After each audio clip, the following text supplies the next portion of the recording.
Gladiator. That's right. That's what they'd said in the cinema. That's what the title card says. Yeah, on a budget of between $250 to $310 million. Not bad. THR. Get that money, Ridley Scott. THR said... Don't make a run for it. Get out of there scot-free, you know what I mean? That's funny, Mason. You know what I mean? So that's him in the little animated marquee. He gets all the money. He gets all the studio money. He puts it in his trench coat pockets and he turns into a bird. And he flies away into the night with all their money. And that's art. Yeah. THR said Gladiator is under budget. They spoke to him and he said Gladiator is under budget, and then holds up 10 fingers, signaling that the film ended coming in under $10 million of whatever the budget was allotted. Paramount insiders noted that the sequel had a net budget of $250 million. So it's $240 million, I guess, nice. If that's true. Oh, hell yeah. Or 260. Yeah. Maybe he meant just 10 just over. 10. Yeah. Give me 10. Maybe you were saying that for all the money I stole. That's right. Up top, brother. Now, the box office, it's only opening outside of the US, not everywhere, but it's having an international, because the international is everywhere but the US, Mason, you know that. I know. Of $80 to $90 million. Because but to us, it's domestic, That's right, that's right. But they're getting, the US are getting Red 1 this week, because they didn't get it last week. That's right. So luckily... They're going to get it this week, aren't they? Oh, they're going to get it. Oh, they're going to get it. And it's good. I was joking when I said it was bad. It's actually good and you should go. Has the check just cleared from Red 1 Productions? No. Oh. I have brain damage. Oh. Mason, what do you think the story was? Oh, come on. All right. Yeah. All right. So. Gladiator. Do you remember the first Gladiator? Yeah, we just watched it. Well, it's much the same. Yeah. So you know, it's the Roman Empire. It is. And they're bloody, they're always out there. There's always a couple of bloody. Stop touching stuff. Look at they touching stuff all the time over there. Yeah. Leave it alone. Yeah. Leave it for the British Empire to get later. Exactly. You know? Or leave some for us. I'd love one. Why can't we go around and stealing stuff? I'd love one. Anyway, they're getting out there. They're expanding their empire because they've got a couple of bloody inbred syphilis-riddled Ed Sheeran-looking guys who are the emperors of Rome. They're the twin emperors of Rome. Yep. And are they cool? They're uncool. They're not cool, man. They're not cool, I don't think. They look bad. Yeah, they look like they giggle at inappropriate things. They do. And I don't think that's cool. One of them's got a monkey. Right? You think that's cool, but it's not. No, you think he's got it in the least cool way. Yeah, you know? man. He doesn't have it in a cool way like Michael Jackson had it. Wouldn't you agree? I don't agree with that, actually. Interesting. All right. Anyway, but they're out there and they're getting out and they go to a little nation and they're like, let's send our best general in there, Pedro Pascal. Hell yeah. And he's going to go and he's going to send all this, get the soldiers in it, and he's going to take over this tiny little town. Yeah. And destroy it all. And he does. But guess what? He killed Paul Mescal's wife. Yep. And because Paul Mescal lives there. Yeah. With his wife. I mean, and not maybe now. Paul Mescal has his own backstory. Oh, then maybe he's got his own backstory. Maybe they revealed it in the trailer. Maybe everybody's got a little backstory and they all link together in a funny way. That's right. You know, but anyway, they capture Paul Mescal and they're like, you're going to be a slave. But it's not all bad news. Yeah. Maybe if you're a good enough slave, you can graduate to being a gladiator. And then it's party time. Yeah. You know what I mean? You fight whoever you want. Maybe you can meet a cool guy like Denzel. Yeah, man. Maybe he's got his own agenda. Maybe that's linked together with all the stuff. It might just be, Mason. Yeah. And then the movie Gladiator happens again. For the most part. It's a sequel that's also a reboot. Yeah. It's this is a long time coming. So Rusty Crowe was initially going to return to this. We recently covered it for Caravan of Garbage. That's right. There was the insane Nick Cave sequel, which was going to make him an immortal being who has to go back to Earth and kill Jesus. Yeah, the studio. I saw an interview with Russell Crowe where he talked about how they put some herbs on him and they put him in a cave for a few days and they roll the rock. Yeah, the Nick Cave, and they roll the rock back and he comes out and he goes, "I'm Gladiator." And the rock is the real. The Rock is the real The Rock. Yeah, but they end up throwing all of that away, and Russell Crowe is in this in like animated scot-free painting flashbacks. Yes, that's right. It sort of seamlessly segues from the scot-free marquee to a little animated intro. I really liked that. What do you think of that? Yeah. I also, in the theater, I'm like, who made that scot-free like production logo? I'd like to know, but I didn't look it up. No. Maybe I will at some point. I guess you wouldn't really want to know. No. So yeah, this, again, long time coming. Paul Mescal, he definitely plays this differently than Russell Crowe. They've got a completely different kind of vibe and persona, don't you think? I think there's a rage to Russell Crowe, which Paul Mescal, well, his character doesn't, he's not. Well, this character is, I mean, at one point in this movie, Denzel says of Paul Mescal's character, "You're filled with rage." Yeah. But I don't know if I always felt that. I didn't feel that, yeah. I think, and I love Paul Mescal. I think he's a great actor, but I think I didn't find that character as compelling as Russell Crowe's Maximus. Interesting. How did you feel about that? I think they should have lent more into... Oh, I guess you don't care what I thought. I mean, no, I do, Mason. I care deeply about all of your thoughts and feelings. We're good friends. That's correct. But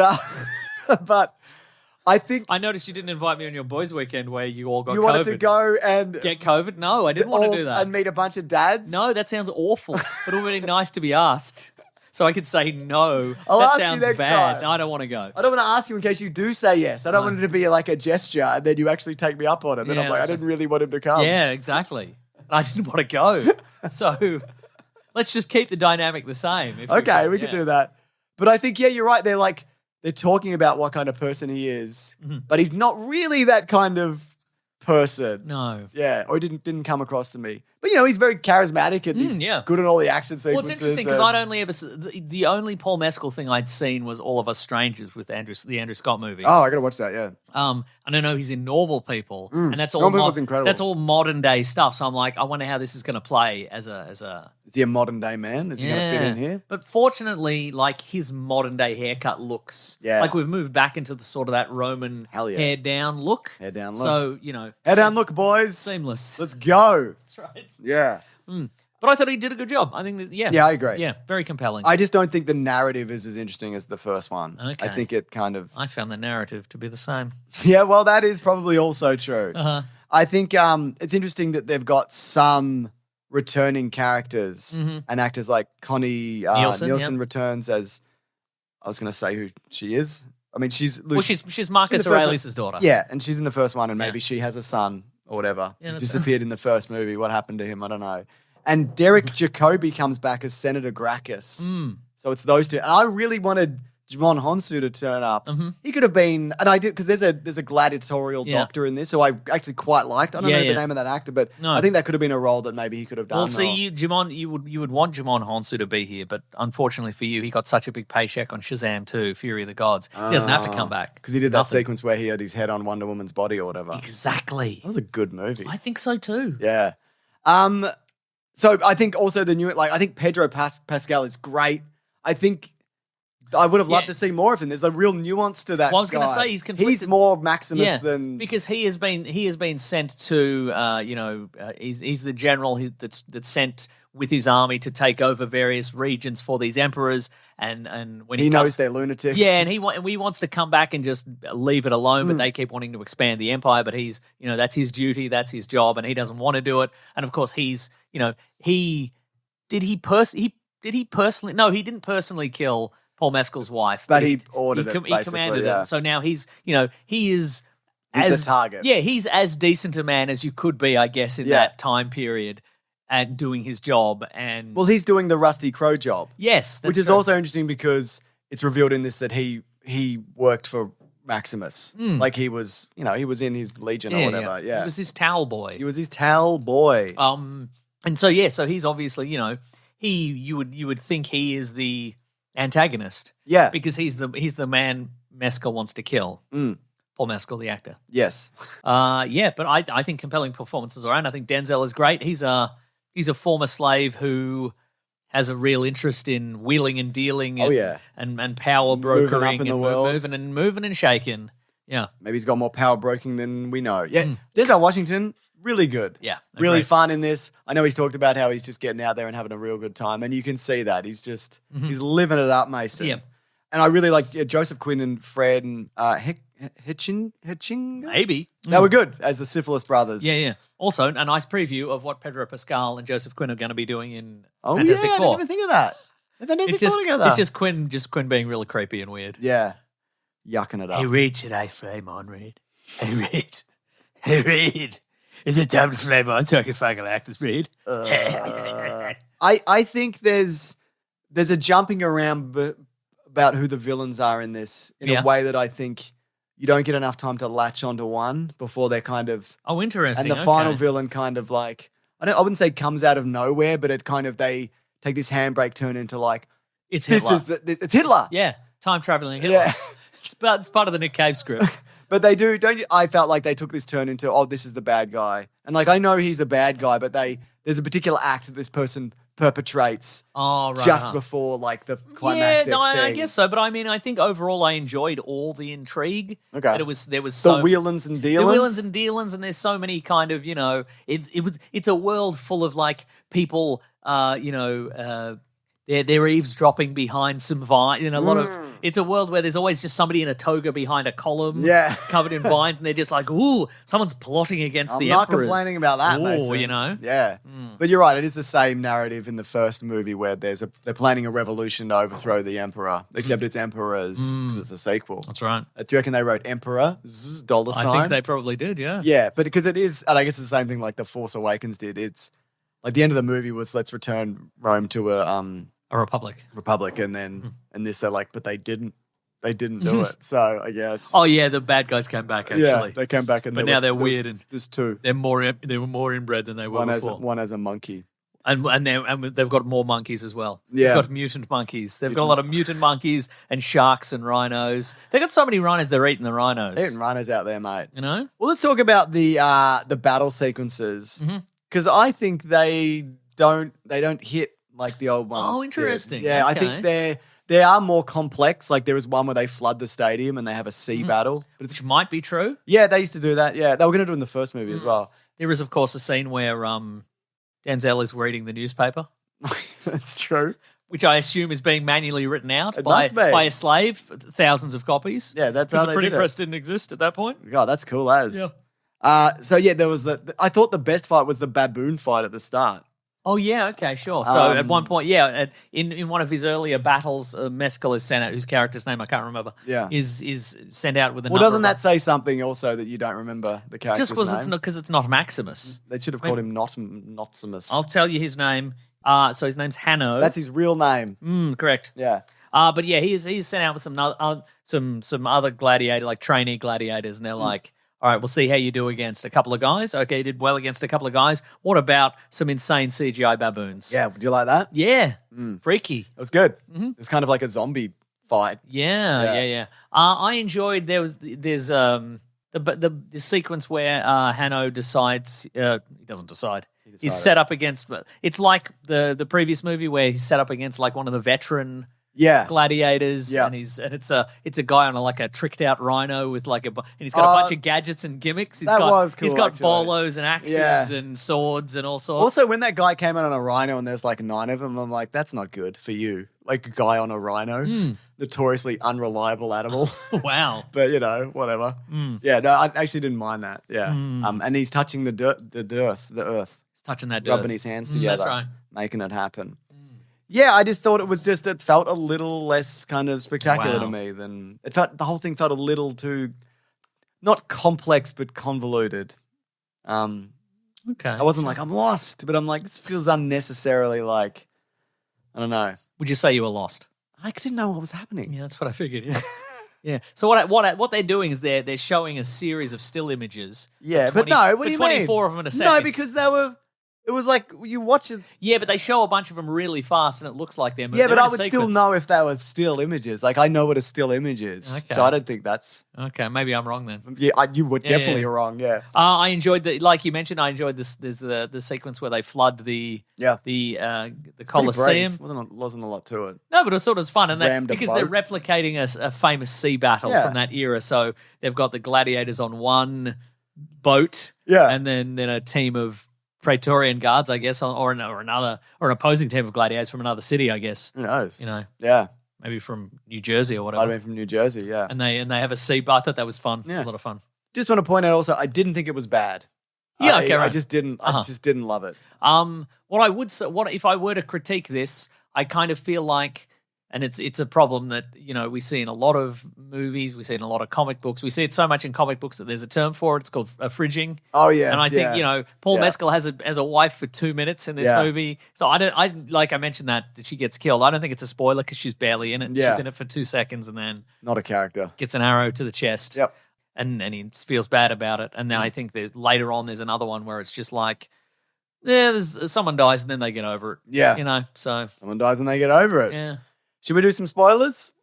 Let's do some spoilers. I enjoyed this way more than you did, I think. I liked it. I'm going to say best movie ever. I liked it. I'm going to say no ifs or buts. I think I found this to be the best movie ever. I had a fun time. I agree it is the best movie ever, and this one I will not take back. Let me ask you this question. Yeah. Do you think did you enjoy it more or less than Napoleon, the last Ridley Scott movie we saw? Which may not have been the last movie he did. No. But it was very recent. I mean, I think I liked Napoleon more than a lot of other people. Uh-huh. But this is probably better. But also, like, being Gladiator 2, it's like, I kind of wish I loved this, though. Yeah, right. Yeah. Yeah. Napoleon was strange. It was strange, yeah. I think I read, did it have some rewrites by Paul Thomas Anderson or something, which explains Napoleon? Yeah. Oh, my God. Maybe it did. That would explain some of the weird dialogue. Who told you that? I think I read it somewhere. You're not allowed to hear that. That would explain that part where Napoleon goes, "You think you're so great because you have boats." Yeah. It's the best line in the movie. Yeah. But I would agree. I saw somebody say that this Gladiator 2 doesn't have anything like action-wise as exciting as the scene on the ice in Napoleon, where they troops are on there and then Napoleon. Yeah, that was But then again, you think you have boats? All the action sequences in Napoleon were just Napoleon going, point at that. Yeah, point at that. I have more cannons. Which is what he did in real life. Paul Thomas Anderson did help rewrite Napoleon. Hell yeah. So there you go. I knew it, actually. Yeah, That's good. Yeah. Anyway, in terms of secret rewrites to soothe Joaquin Phoenix, apparently. Got to soothe that guy. He'll leave your movie in a heartbeat. He will, even before it's like 2 days before it's due to start or whatever. He'll make a bad Joker movie for you. That's right. Anyway, spoilers, yeah. What's his name? It's Lucius. It's Maximus's son. That's correct, also, yes. Which is sort of a retcon. I mean, in the last movie, it said that they had a relationship, Rusty Crowe and Connie Nielsen. Uh-huh. And in this, it's just said that he's the real father.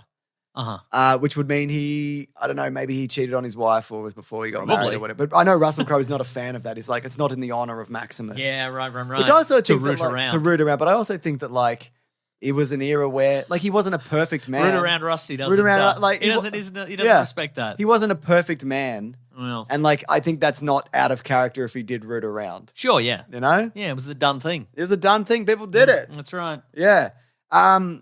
I think, so... Because that would suggest... Because the kid is like 12 when... At the end of Gladiator, which would suggest the rooting around happened 12 years prior to the events of Gladiator. Exactly. So in like the 90s. In the 90s? Or even the late 80s even. Oh my God, 88 probably. Yeah, probably 88. Yeah. So, but that... I think that... Probably at Expo 88. Probably was. That reveal wasn't much of a reveal. Again, because they did it in the trailer. They did it in the trailer, and whatever. But, you know... But he had the spirit of his father in him or something. And the armor. Yeah. And the sword. I think it also would have been interesting if they went, no, you're not Maximus' father, but son or whatever. But, you know. Yeah. You can still do a Gladiator for us. Yeah. Your father's actually Luke Skywalker. Whoa, that's way better. Yeah. Because he can do a flip. Yeah. Yeah. And he left you this. Oh, my God. Oh, this is going to be really easy to defeat the Roman Empire now. Kill that rhino again. Yeah. Just cut it through the middle, Mason. Right? Slice it. Oh, they wouldn't know what hit him.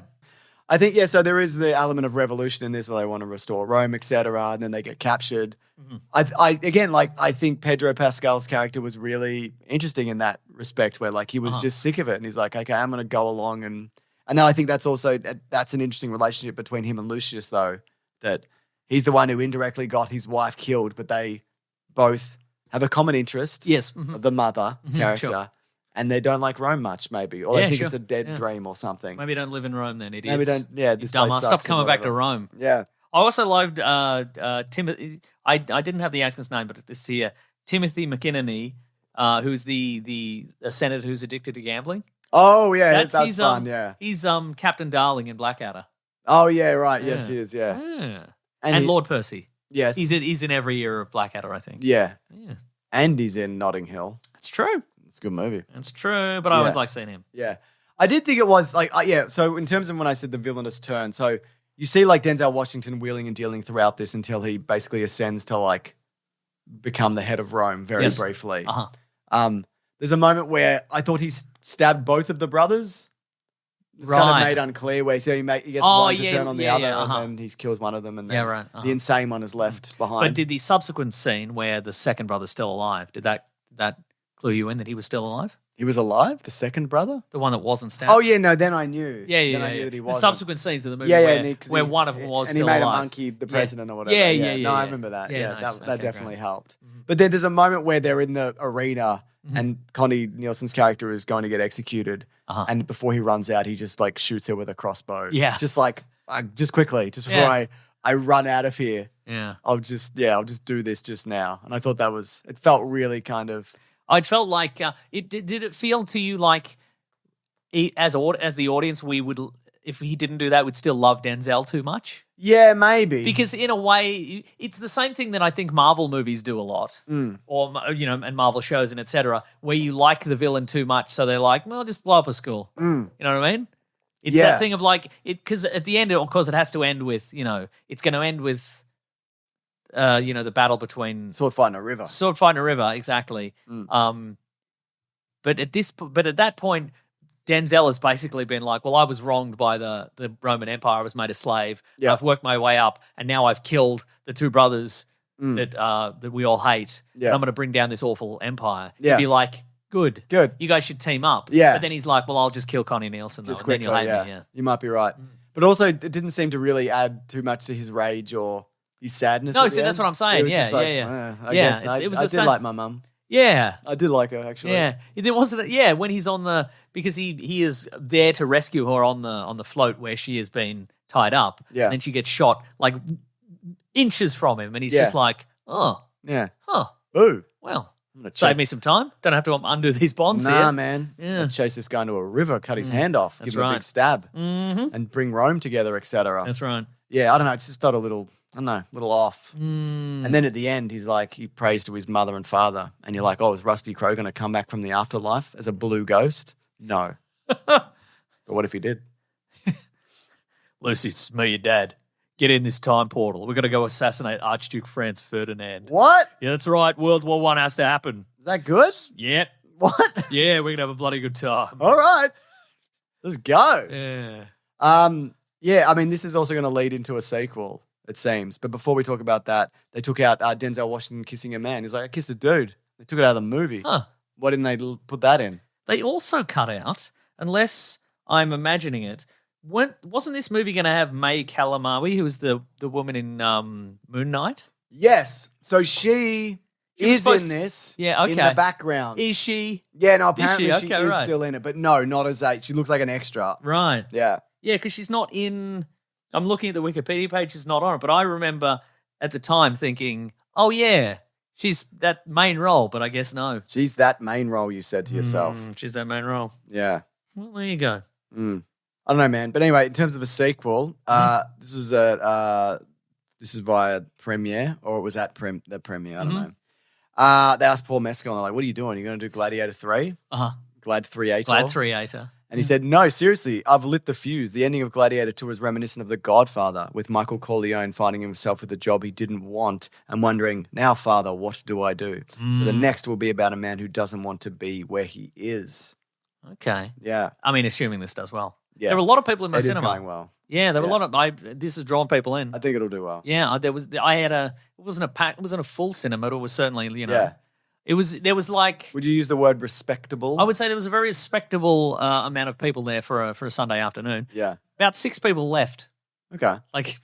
What? I don't know. Like throughout the movie, like at the 5 minutes. There's a moment in there was a moment actually I really liked in this before we really knew about the character of like Pedro Pascal's character. There's a moment where they're invading the town, the first town that they're going to take over, and the enemy is firing the flaming catapults. And there's a moment where it hits one of the boats and all the slaves underneath with their oars, they got incinerated. Yeah. And then it cuts to Pedro Pascal like smiling, like this is going very well.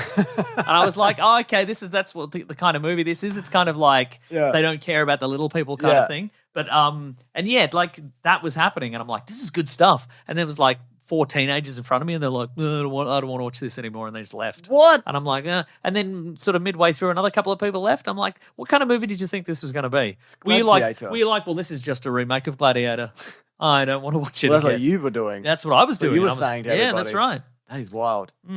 Also, he spoke to Variety and he said, I don't think it'll be like 24 years. Who said this? Paul Mescal about the next one. But I have no idea when it will be. So, yeah. Okay, maybe 25 years. Yeah, before Ridley Scott dies. Yeah, 20... In a month. Whoa, 20... No, he seemed pretty healthy, 2050. actually. 2050. Ridley Scott, I think he's like 86. He's 86. God damn, look at him go. Yeah. He made Prometheus and Alien Covenant and also the original Alien. I don't know if you remember that. And Blade Runner. I remember all of those things. Yeah, man.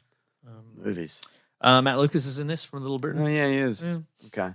Pretty cool. Okay. Pretty cool. Okay, is that it though? I think that's it. I loved all the costumes also. Oh yeah. God, so many flowy robes, different colours. Yeah, you like that? Oh, all the Denzel's robes. I tell you what. I don't know if they were like He's very opulent. Well, I was gonna say you know, if they were like you're a wheeler deal, you're gonna need the opulent robes, or if he was just like I'm Denzel, I gotta have some opulent robes. Some goddamn opulent robes. So good. Yeah, I agree. All right, Mason, let's get out of here. Even the Emperor's robes. I said, they were pretty all good. right, Mason. I mean, they probably all had syphilis in them. Yeah. So you wouldn't want to touch them. But let's get out of here. Yeah, let's get out of here. All right, let's go to the next segment of the show. Okay. What is it? It's what we're reading. Yep. What we're going to read. Yep.